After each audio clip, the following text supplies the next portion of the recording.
want everybody to just glance at the first reading from Sirach and the reading from Luke. And I want to ask you, where in there is a mention of Israel? Where do you see Israel?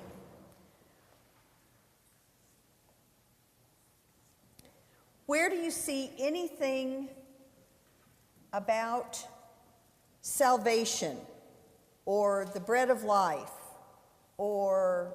Well, the stick being shaken and the husk. But is that particular to... Salvation, it's... No. There isn't. It isn't there. And that's the first thing we need to think about when we look at these readings. What connects the Old Testament reading and the gospel this week is wisdom literature, wisdom teaching. And in the gospel, we have Jesus acting as a wisdom teacher. Wisdom literature. Think about the wisdom sayings of your childhood. I'll share some. Can't never could do anything. Pretty is as pretty does, right? Where are some others?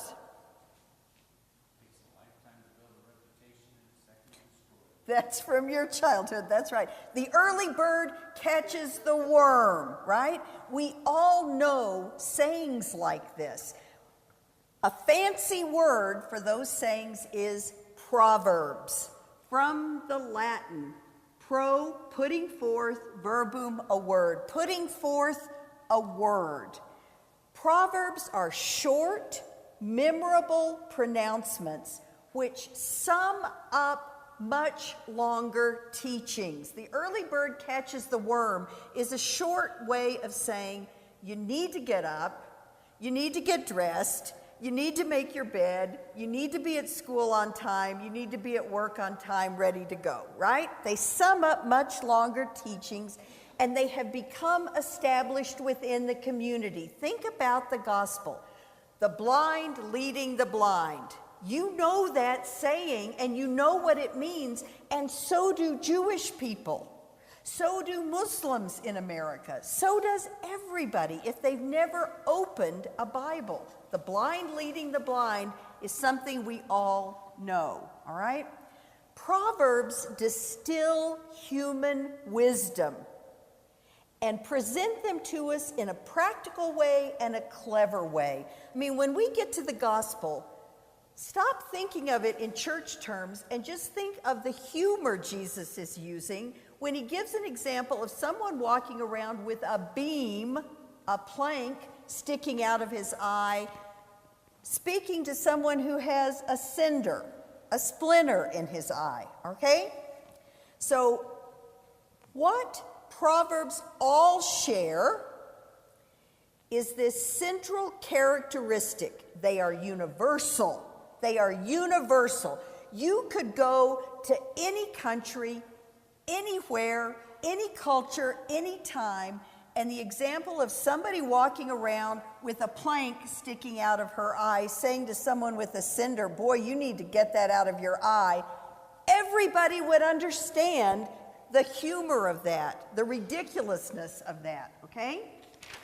All right. There are these wisdom books in the Old Testament. Thank you, Jack. And I've divided them between those that are recognized by Protestants, the Orthodox, and Roman Catholics. That's Proverbs, Job, and Ecclesiastes. There are 2 more wisdom books, and those are only recognized by Roman Catholics and the Orthodox. And one of the things that's always confusing is their names keep changing. Sometimes you'll know it as Ecclesiasticus, or Sirach, or Ben Sira, okay? And sometimes you'll know it as wisdom, or the wisdom of Solomon. What distinguishes Sirach and the wisdom of Solomon? They're written by Jewish writers, but they're written by Jewish writers in the diaspora. They are not in Judah. They are not in Jerusalem. And the other thing that distinguishes all five books, is minimum interest in salvation history. Where's the story of Abraham in any of these books? Where's the story of Noah and the ark in any of these books? You're in the Old Testament and you have this sense of a progression, especially if you go to daily Mass during Lent. You're going to see in the Old Testament salvation history told. But if you have a reading from one of these books, it won't be there. There's also little interest in Israel as a nation or as a place with a distinct and unique role in human history. I mean, you get to the book of Job, and there's no mention of Israel whatsoever, okay? Those are two things that characterize wisdom teaching. And when we get to the gospel, Jesus is not talking about Israel. And Jesus is not talking about himself as I am the Lamb of God. He's not talking about his relationship to the Father. He's acting here as a wisdom teacher. Wisdom isn't asking about Israel or about salvation history. Wisdom comes to us with a questioning attitude about the problems every human being faces. Go through wisdom literature, and one of the questions that comes up again and again, how to raise good children. That's not unique to Israel. That's not unique to Christianity. Okay, then the question becomes, when do we first begin to see wisdom literature? And I want you to have a sense of this because we first begin to see it around the 10th century BC during the reigns of David and Solomon. The book, The Wisdom of Solomon, is not written by Solomon. It's a book from late in the 2nd century BC. There's about 8 centuries between the beginning of wisdom literature and the last of the wisdom literature that we see in the Old Testament.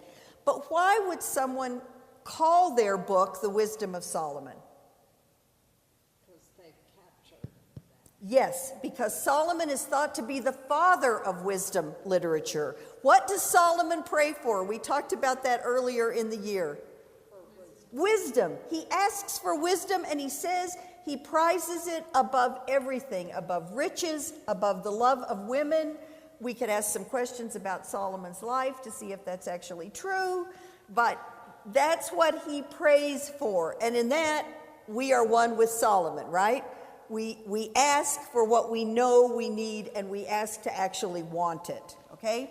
So around the 10th century BC, people begin to ask a new question. Not just what role does God play in the life of the nation in national events like the Exodus from Egypt, but what role does God play in everyday human life? Okay? And we have to go back to the understanding Israel has about creation. Who is God in creation? Yes, the author. There is no creation without the creator God. That's the nature. That's what it means to be a creator. The creator has a creature or a creation, and the creature or the creation does not exist without the creator. God is the one responsible for ordering the world. And that's what we learn in the first chapters of Genesis, is that God establishes order, separating day from night, light from darkness, one day from the next, and the Sabbath from all the other days, okay? Yes, dry land from the ocean, exactly. So wisdom writers are those who observe the order of creation. The sun rises every morning. The spring always follows the winter. And they deduce from that if they can watch this ordered creation and discern how this order operates and harmonize their own lives with it, they will know peace and health and wholeness and success. And they call this order brought into one's own life wisdom. So that wisdom theology, we talk about creation theology, right? You've heard that term. It begins in wisdom. And if you're interested, I want to begin with Job chapter 12, verses 7 through 9. But now ask the beasts to teach you, the birds of the air to tell you, or speak to the earth to instruct you, and the fish of the sea to inform you. Which of all these does not know that the hand of God has done this? Job is saying the beginning of wisdom is look at the ordered world. What does Thomas Merton say? A tree honors God by being a tree. The tree understands in some way what it is, how God has made it, and what it is to do. And Job is saying if we can understand that God made us and can act as the human beings God created us to be, we will know wisdom. And the goal of wisdom, Martin, if you could flip this chart, the goal of wisdom is a good life. That's the goal. And I want us to be thinking about that when we get to the gospel, okay? So, in summary, wisdom is a practical virtue, and I think it's wonderful that we have these readings before Lent begins, because Lent is a septic season. It is not about what we think, it is not about what we believe, it is about what we do with our bodies, what we put in our mouths, what we grasp in our hands, what we give away from our hands. It's about the care we give to the hurting. It's about the bandages that we wrap. It's about the fevered brows that we touch. It's a very septic season, and this is bringing us to it because wisdom is a practical virtue, and it's accessible to all. And the understanding that the attitude of wisdom and the actions of wisdom lead to a good, whole human life. It's not secret knowledge reserved to a few. It can be found by all. And the way it's found is through the difficult process of living a life and making good choices and bad choices and learning from it and then passing it down. And the opposite of wisdom is folly, foolishness, okay? It's interesting because in Proverbs, how does wisdom appear? Who is wisdom? It's a virtuous woman. It's a virtuous woman, absolutely. Lady wisdom is how Proverbs appear. Okay, that brings us to today's reading. Martin, would you read it, please? When a sieve is shaken, the husks appear, so do one's fault when one speaks. As the test of what the potter molds is the furnace, so in tribulation is the test of the just. The fruit of a tree shows the care it has had, so too does one's speech disclose the bent of one's mind. Praise no one before he speaks, for it is then that the people are tested. Okay, Sirach is talking about speech, right? And I want to go back to something we read a few weeks ago, back to James chapter 3, and I want to read just verse 2. If anyone does not fall short in speech, he is a perfect man. Why does James say he's a perfect man? Able to bridle his whole body also. James writes, if we put bits into the mouths of horses to make them obey us, we also guide their whole bodies. So he says, if you have control of your mouth, you have control of your entire body. James is clearly understanding this wisdom tradition. Now, Sirach is written sometime in the early 2nd century BC by a writer we call Ben Sira. Sometimes it's called the Wisdom of Ben Sira. He's living in the diaspora. He writes it in Hebrew. And what we have in this reading is a collection of proverbs with a particular purpose. You have to look at the last verse. Praise no one before he speaks, for it is then that people are tested. We might say, don't judge a book by its cover. Has everybody seen Singing in the Rain? We've all seen.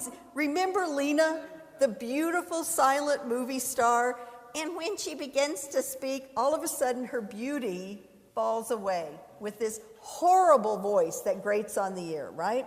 So he's saying, don't judge anyone until you've heard what that person has to say.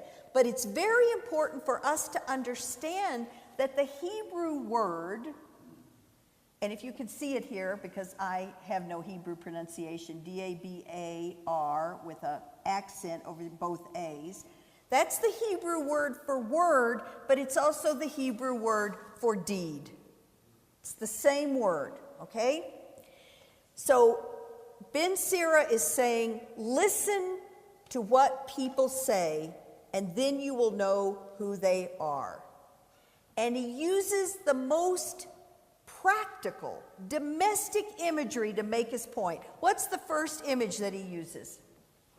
A grain of wheat. And what he says is, if you just take a grain of wheat, if you take the stalk from the field, it looks like a whole unit until you begin to shake it, until you begin to thresh it. And what happens when you thresh it?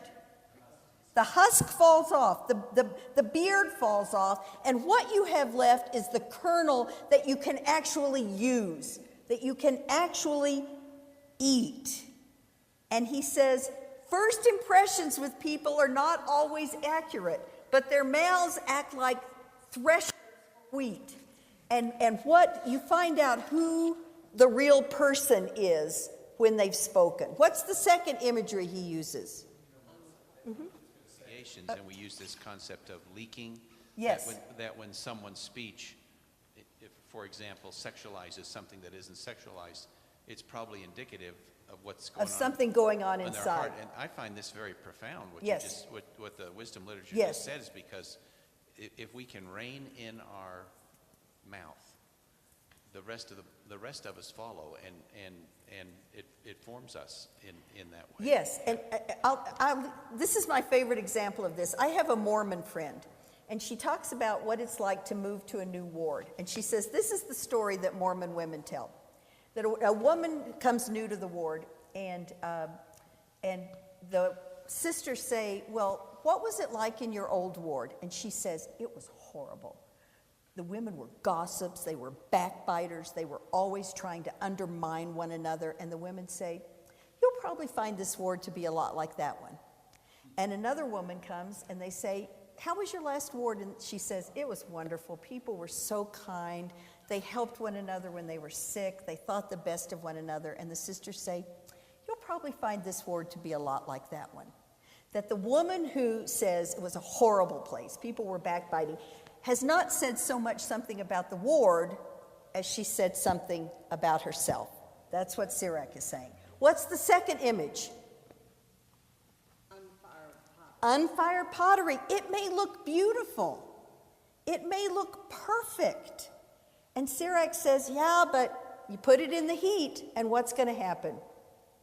It'll crack. That's right. It'll crack. It has to be fired to be used. You put it on the fire to cook your beans or rice or whatever you're cooking, and if it hasn't been properly fired, it will crack. Okay? And what Sirach is saying, like heat, tribulation tests people, and their metal or their lack of metal is revealed in their speech. This has been a rough couple of weeks after this surgery, but if I said to you, I have had a harder time this last 2 weeks than anybody else in the world, what would you say to me? Whoa, sister, you need to get out more. You need to talk to you need to talk to some people. Exactly, because you've been in the United States of America with excellent health care, with a family who loves you, who's taking care of you, with this nifty knee scooter, that somebody in Ethiopia would think, oh my Lord, my help has come at last. So your mettle, your strength, or your lack of mettle is revealed in your speech. And what's the third image he uses? Yeah, a piece of fruit. He says, look at the quality of the fruit. It's all wormy, it's mealy. What do you know about the tree, he says? Yeah, not a good tree. Here, by your fruits you shall know them. Everybody knows that. Whether they know where it comes from or not, everybody knows that. So he says, you look at the piece of fruit, and who's going to use this imagery? Jesus. Jesus is going to take this image, which he clearly knows from wisdom teaching, and he's going to use it in today's gospel. Okay? Speech reveals a person's thinking, and so their health of mind and character. Right? And we know that. We know, have you ever been in a store and you've seen somebody run over somebody with a cart? And what do you know? You know if somebody says, oh, I am so sorry. Please excuse me. You see some health there, don't you? That I realize there are other people. I realize I may have hurt that person, and I wish to apologize. And I do not wish to do it again. But you've seen people in traffic, or you've seen people in traffic come right up behind you, pushing you on the bumper. And when they go by, they give you the universal sign for, get out of my way. And you think, what do you think? You think, oh, something's going on, right? There's something not healthy going on. And how many of us on I-25, our response has been, slow down, get in the other lane, let that person go on, because this is not a healthy situation. That's what Ben Sira is saying, okay? And this final admonition, wait till you hear what someone has to say before you praise that person. Okay, Martin, could you flip this to, that brings us to Luke. Jack, could you read the gospel reading, please? Jesus told his disciples a parable. Can the blind person guide a blind person? Will not both fall into a pit? No disciple is superior to the teacher, but when fully trained, every disciple will be like his teacher. Why do you notice the splinter in your brother's eye, but do not perceive the wooden beam in your own? How can you say to your brother, Brother, let me remove that splinter in your eye, when you do not even notice the wooden beam in your own eye? You hypocrite, remove the wooden beam from your eye first, then you will see clearly to remove the splinter in your brother's eye. A good tree does not bear rotten fruit, nor does a rotten tree bear good fruit. For every tree is known by its own fruit. For people do not pick figs from thorn bushes, nor do they gather grapes from brambles. A good person out of the store of goodness in his heart produces good, but an evil person out of a store of evil produces evil. For from the fullness of the heart the mouth speaks. Okay, keep this in mind. Jesus here is a wisdom teacher. I want you to think about the universality of this reading, the practicality of this reading, nothing particular to Israel, and it is something that it would be useful for anyone, whether you were a believer or not.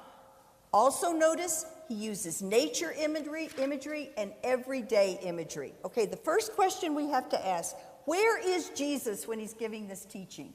And it would be helpful if you do have a Bible or if you read up before class. Where is Jesus? Remember, we had the wisdom or the teaching on the plain, Sermon on the Mount. In Luke, it's the teaching on the plain. He's still there. He's still there. But in this teaching, he's delivering this teaching to the disciples and so to the church. Remember, a great crowd had gathered to hear him deliver the Sermon on the Plain, but in Luke chapter 6, verse 20, it says, and raising his eyes toward his disciples, he said, and here we begin, blessed are you who are poor, for the kingdom of God is yours. It continues through chapter 6, and he's teaching the church. This is where we really have a sense of what Father Raymond Brown of blessed memory meant when he said that the Bible is not a book, it's a library. And here, Jesus is taking a book, if you will, from the wisdom section of the library of the faith, all right? What he's doing for the disciples or to the disciples is setting out principles by which they and we are to live. And the first question he asks is, what kind of teacher should you seek out? Jesus knows that he will not be with them for long. What kind of teacher should you seek out? And so, what kind of teacher should you then become? And the second question that always we have to ask ourselves, what is the relationship between our inner character and our behavior? What's the goal there? That to line them up, exactly, that your word and deed might be one, as the Hebrew word for word and deed are one, that your inner character and your behavior might be one, that there might be an integrity, okay? And he does this by using nature metaphors.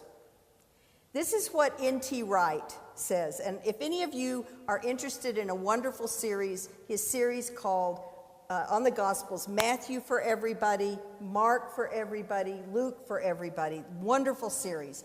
He says, Jesus is warning about rival teachings and rival visions of the kingdom. And the church is going to be torn apart by rival teachings, but very early in the life of the church. Can a Gentile become a Christian without first becoming a Jew? Can a Gentile become a Christian without following Jewish dietary laws? That threatens to ruin the church, rip the church apart. So Jesus is saying to the disciples now, be wary of rival teachings, rival visions of the kingdom about solutions to the problem which leave the depths of the problem untouched. Okay? I will give you something that I think about a lot. We are very concerned right now in the church about the behavior of priests and about the behavior of bishops and cardinals, the behavior of ecclesial authorities. What about our own behavior? We worry very much about the vision of the church that people get from priests or bishops or cardinals. But most people's real interaction with the church is with those of us laity who are in the pews. What about our behavior? Are we seeking a solution without actually looking to the true solution, which is us? Which is us. If we represent holiness, if we live lives of holiness, that will be the witness. That will be the witness. So the first example he uses is what? It's so visual. The blind leading the blind. And is there anyone here who hasn't used that example? We all have, because it's so vivid, right? Or the lame lead. I've been using that a lot lately, yes. Yes, so visual, right? But it is, you can see it. And he says, what happens when the blind lead the blind? They fall into a pit. They fall off a cliff. That's right. And it's so vivid that everybody uses this example. And I'm sure there are people who would be shocked to know that it comes from the Gospel of Luke. And he says, beware of teachers who appear to be leading you the right way and instead lead you over a cliff. And then he has this curious statement in here. He says, no disciple is superior to the teacher. What does that mean? You can only hope to be as close to. That's, yes. But I think he also, in this example, I think what he's saying is, you will not form the teacher will form you, right? You will not form the teacher will form you. Why do we say to our kids, the most important thing right now is the friends you choose? Why do we know that's true? Because it's more likely that the friends will form the teenager than that the teenager will form the friends. And we know that. Yes, Jack. When I looked at it, when he was telling them that they can only be as good as the teacher, not superior, I looked at it as he was trying to tell the future members of the church, don't go around thinking that you're God and you have the right to change things. Yes, I think that's true too, because remember, Paul says, don't say you're a disciple of Paul. Paul's don't do that. We are disciples of Jesus, and I think that's absolutely true. But I think he's also saying, be very careful which teacher you follow, because you will not form the teacher will not form you. But then he says something even more disturbing.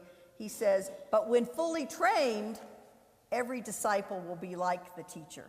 So if you've been badly formed, you will be a badly formed teacher. So he says, think about what kind of teacher you're going to have, and everybody has one. One of the great lies of the 21st century West is, I don't have a God. Nonsense. Everyone has a God. And I don't have a teacher.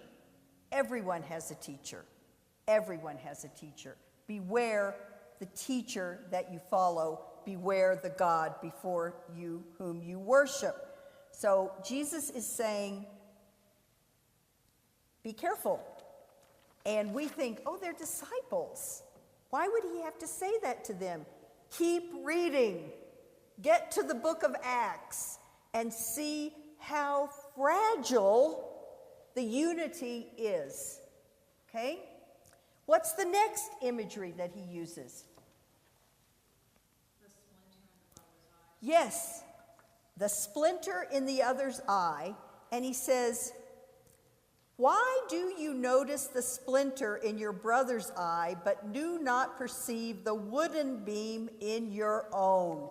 How can you say to your brother, brother, let me remove that splinter in your eye, when you do not even notice the wooden beam in your own eye? Again, it's imagery so vivid that we all know it. And he's warning here against certain types of teaching. And what he's saying is, can the teacher see clearly enough to lead? And we know that leading, being a true teacher, at some point is going to involve criticism, right? We often hear this teaching to say you can't criticize. Don't criticize. That is not what Jesus is saying. Jesus is speaking to the church, and in any community, in any household, in any marriage, in any body of people, at some point you're going to have to criticize someone else. You are. You're going to have to say, we need to talk about something. But Jesus, yes, but first look at yourself. The wise teacher is the one who says, first I have to examine my own life before I can speak to the life of another or call another in the community to account. What is it about AA that works? Accountability. And it's accountability to someone who himself is struggling to stay sober that day. I'm examining my own life, and only then can I speak to someone and say, all right, we need to talk. We need to talk. You can't think that you can have the occasional beer. But the only person who can say that is someone who has called himself to account. And that's what Jesus is saying here. First, remove the speck from your own eye. He's not saying, the plank from your own eye. He's not saying leave the speck in your brother's eye, because we all know how painful a splinter or a cinder in your eye can be. He's not saying don't remove it. He's saying, but first you have to attend to your own eye. And Jesus here is speaking to something that psychologists call projection. Because what is it you're most often critical of someone else about? The things we hate most. Yes, the things that we fail in, the things that we hate in ourselves. I don't know, but you think about the kindest people you've ever known. What do they tend to see in other people? Kindness. And it's true. Think about it. Think about the most generous people you've ever known. They tend to see generosity in other people. Think about the most forgiving people you've ever known. They seem to see mercy in other people. And you think about the least kind people you've ever known, and they seem to find hatefulness in every person. It's projection. And Jesus is saying, you've got first, the good teacher has to confront what is going on in my own heart, in my own actions, in my own life. It's one of the reasons that being a parent calls you to holiness. Because you try to set a good example for your children, right? And you wind up being a better person than you actually are. How many times as a parent do you find yourself not saying the first thing that comes to your mind? Taming your speech. I don't mean all the time, but taming your speech. How many times have you woken up on a snowy Sunday morning and thought, oh boy, it would be really nice to just stay in bed and enjoy the snow? But parent, you come and think about this whole community. It matters that we come. Think about marriage. When you live in a church, your marriage matters to other couples. It matters that you stay together, that you work it out, that you forgive one another. That's how we grow in holiness, is that because we wish to help someone else, we try to check or change what is broken in ourselves. And that's what Jesus is talking about here. And I think it's really a shame because he ends it, and we don't have this in the lectionary. How does it end? He says, if you don't listen to me, if you don't listen to these words, this is what, and act upon them, not just listen, but act upon them. He says, this is what you'll be like. You'll be like a person building a house who dug deeply. If you do act upon them, if you do listen to me and you do act upon it, you will be like a person who built a house, who dug deeply and laid the foundation on rock. When the flood came, the river burst against that house, but could not shake it because it had been well built. But if you listen to me and you do not act on it, you're like a person who built a house on the ground without a foundation. When the river burst against it, it collapsed at once and was completely destroyed. If you ask any one of our 5 children to sing a song from their childhood, it would be this. Oh, the wise man built his house upon the rock. The wise man built his house upon the rock. The wise man built his house upon the rock, and the rains came a-tumbling down.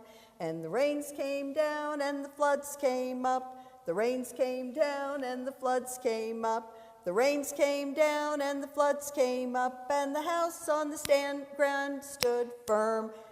They would suffer through that to get to the good verse. Oh, the foolish man built his house upon the sand. The foolish man built his house upon the sand. The foolish man built his house upon the sand.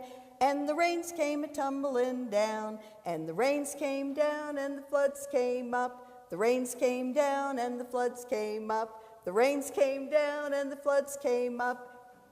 Big finish. And the house on the sand went splat.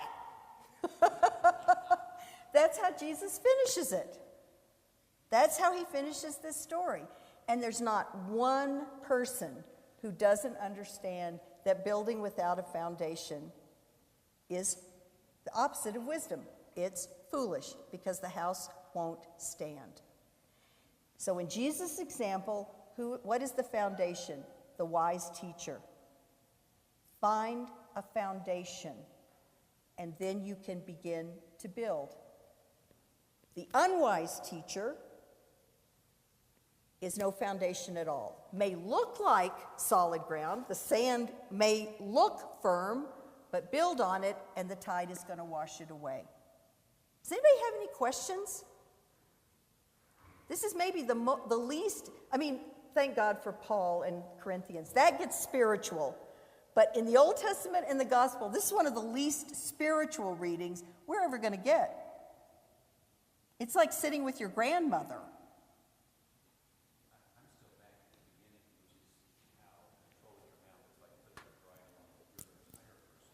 Yes. Yes. Or he says it's like sailing a ship. You've got to have a strong sail. You've got to have a rudder, and your mouth is like that. Your mouth is like the rudder. Yes. Yes.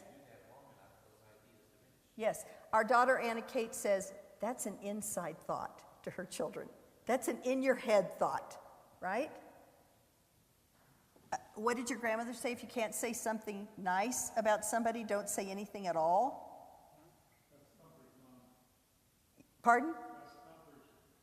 Yes, that's right. That's right. And yes, if you can control your tongue, I often think about that at communion. I'm always grateful to receive in my hands because most of the good I have done in my life, I have done with my hands. Most of the kindness I have done in my life, most of the caring I have done in my life, I have done with my hands.